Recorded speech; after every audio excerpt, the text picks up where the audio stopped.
Les matières grasses se lancent dans une opération séduction. Leur camion de campagne, c'est ce bus vert qui sillonne le pays et s'est arrêté aujourd'hui à Toulouse. Un colloque international en février a mis en lumière le décalage entre le comportement des consommateurs et les recommandations de l'Organisation mondiale de la santé. On trouve dans nos assiettes trop de matières grasses d'origine animale, telles que le beurre ou la crème.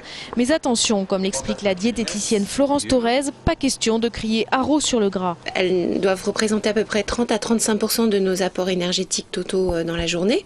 Elles sont intéressantes parce qu'elles sont sources de vitamines. Ce sont également des sources de synthèse de certaines hormones, donc notamment les hormones sexuelles. Et puis c'est également un gage de bonne croissance pour les enfants. Il faut donc miser sur les matières végétales. Travaux pratiques à l'appui, David Gilabert de l'atelier des chefs s'en sont habillés pour prouver que la cuisine peut être digne de ce nom, même avec de la margarine.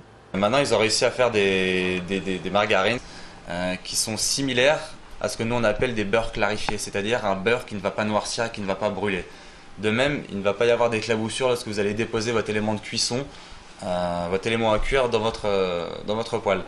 Donc tous ces petits détails font que maintenant, on utilise ce type de matière grasse aussi bien qu'un beurre classique. Vous avez tous les avantages du beurre sans inconvénients. Les matières grasses sont donc bonnes au goût et pour la santé si on sait les différencier et les consommer avec modération.